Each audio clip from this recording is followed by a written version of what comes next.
د جادو کب د یو خبره ده په یو کلی کې ښځه خوند اوسېدو کم چې ډېره په خوشحالۍ سره ژوند تېرولو. بیټو چې زه خو ډېره خوشنصیبه یم چې ستا په شانتې محنتي کس او حلال ګټلو والا خاوند راته میلاو شوی دی. ډېره مننه ښځې چې تا زما صفت وکړو. ته هم ډېره ښه یې، په هر مشکل وخت کې ما سره ولاړه یې. ښه بیټو دا خبرې اوس پرېږده، ورځه ورشه د دریاب غاړې ته د میانو نیولو دپاره. اوهو ښځې رښتیا ما نه خو هېر شوي وو. ښه زه ورځم د دریاب غاړې ته، ته زما دپاره دعا وکړه چې نن ښه ډېر شکار وشي. دا ووایي دې نه وروسته بیټو کور نه روان شي او دریاب غاړې ته ورسېږي د میانو نیولو دپاره. دلته جال واچوي او ښه ډېر میان ونیسي.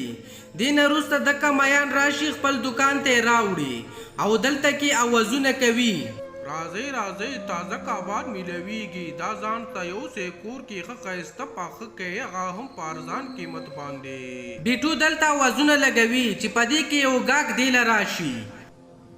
وا رورجانه ستا دا کبان خو په کتلو کې بالکل تازه ښکاري.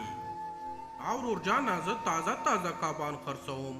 هر ورځ د دریاب غاړې ته ځم، تازه کبان راوړم، تقاطور کبان په خپلو کسټمرو باندې خرڅوم. سمه ده رورجانه، بیا خو 2 کیلو کبان راته پیک کړه چې ځان سره یوسم. بیټو تر ماښامه پرې دغلته کې ناست وي او دکه کبان خرڅوي. ماښام نه وروسته کبان ټول خرڅ شوي وي او ښه پیسې یې ګټلې وي. یا الله ستا ډېره شکریا، نن خو ټول کبان خرڅ شولو. بیا بیټو دې نه وروسته خپل کور ته روان شي. خو په دې کلي کې د بیټو مشر ورور میټا او د ده ښځه نصیبه کینچي هم اوسېدلو. ای میټا د بې غیرته بچیه ته کاروبار ولې نه کوې؟ بس همیشه روټۍ خورې. خپل مکشر ورور وګوره چې څونه محنت کوي او خپله ښځه ښه خوشحاله ساتي. اخیر دې هم د کار نه کولو پیغور راکړو که نه؟ ای غټ پوزې ښځې، په خوراک دې خپله خېټه غټه کړه. وخوره ما هم وخوره، تاسې هم نه مړېږې. زه حرامه غوښه نه خورم میټا. ای ښځې ستا ټولې خرچې خو پوره کېږي، نور ته څه غواړې؟ ای د بې غیرته بچیه دا پیسې ته ماله نه راکوې، دا خو ماله زما مور پلاره کوي چې په کوم بدي د دې کور خرچې چلیږي. او میټا زما په ذهن کې یو ډېره ښایسته ایډیا ده که ته ماني. څه ایډیا ده زر وایه. میټې په کلي کې ستا ورور کبان خرڅوي، ورشه هغې نه کبان راوړه او دلته یې پخوه او خلکو باندې خرڅوه او ښه ګران یې خرڅوه، پیسې ګټه. واه ښځې، آی لو یو، څه ښایسته ایډیا دې راکړه راله. بیا په بله ورځ میټا دلته کور نه راوځي او د بیټو دکان ته راشي. بیټو زما رورجانه، زه تا سره یو خبره کوم، که ته یې بده نه منې نو الله. او میټا روره وایه، زه ستا څه خدمت کولی شم؟ بیټو روره ته ماله دا کبان راکه، زه په دې باندې د خپلې ښځې مشهوره مساله لګوم او بیا یې په کلي کې خرڅوم، که ته خفه کېږې نه. میټا روره سمه ده، ته ماته د دې کبانو 50,000 روپۍ راکه او ټول کبان ځان سره یوسه په توړه کې واچوه. بیټو اوس ما سره پیسې نشته، زه چې دا کبان خرڅ کړم تاله به پیسې درکړم. میټا روره ما تر اوسه یو کب هم نه ده خرڅ کړی، زه به د کور خرچه څنګه کوم؟ بیټو زما روره ته ماښام ته خپلې پیسې ما نه یوسه که نه؟ ته وګوره په دې باندې زه ښې ښایسته مسالې لګوم، زما کبان به داسې خرڅ شي او بیا ماښام راشه خپلې پیسې ما نه یوسه. دې کې کومه خبره ده؟ سمه ده، ته زما مشر ورور یې، دومره خو زما حق جوړېږي چې په مشکل وخت کې تا سره ودرېږم. بیا بیټو میټا ته دا ټول کبان ورکړي او دې نه وروسته کور ته لاړ شي. څه خبره ده ښځې، نن خو ستا طبیعت راته صحیح نه ښکاري. او بیټو چې زما ډېره زیاته تبه ده، لاړ شه ماله دوایي راوړه. ای ښځې ما سره خو پیسې نشته، ما سره چې څومره کبان وو ټول رانه میټا رور په قرض باندې واغوستو. ماښام ته چې پیسې راوړي تاله به علاج وکړم. بل طرف ته میټا دکه کبان په کړاهي کې پخوي او په خلکو باندې خرڅوي نو ښې پیسې تیالي. په دې وخت کې یو کسټمر دې ته راشي. رورجانه خوشبو خې ډېره تکړه ده، پسو یې خرڅوې؟ زما نمبر 1 کبان په 2,000 روپۍ کیلو ده. څنګه دومره قیمت؟ په دې کلي کې بل دکان نشته ځکه نه جایزه پیدا اوچتوې؟ چپ شه کالي والا نو دلته نه رک شه. سمه ده، 1 کیلو کبان راکه. دکه شانتي ماښام شي او د بیټو ښځې تبه نوره هم زیاته شي. بیټو ماښام شولو، ورشه میټا رور نه دې پیسې راوړه، دوایي پې راوړه. بیا بیټو د کور نه راوځي او میټا رور ته راشي او دې ته ووایي میټا روره ماشاءالله ماشاءالله ستا خو ټول کبان خرڅ ولو اوس مال خپلې پیسې راکا. بیټو ته یو کار وکړه ته مال هره ورځ کبان راکوه او یو هفته پس رانه پیسې اله اوس خو مې کاروبار شروع کړو اوس تاله زه پیسې نشم درکولی.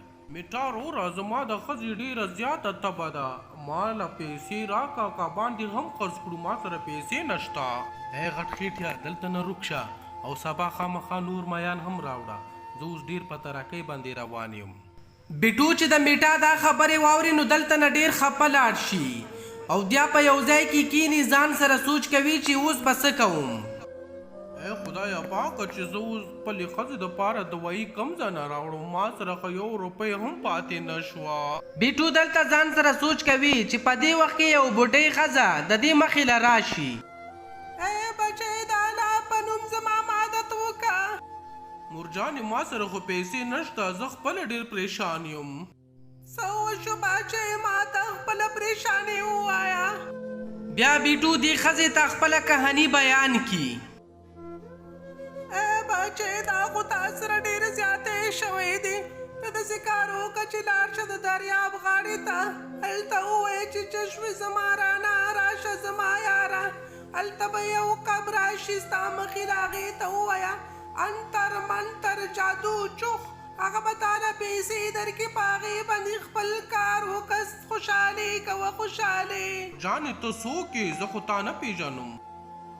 بچې ته په ما څه کوې چې زه څوک یم خو ته لاړ شه چې څه مې درته وویل دکه شان وکړه خو یو خبره مې یاد ساته هغه کب بالکل غصه نه مني څوک چې ورسره بدتمیزي وکړي هغې نه بیا کاڼی جوړوي.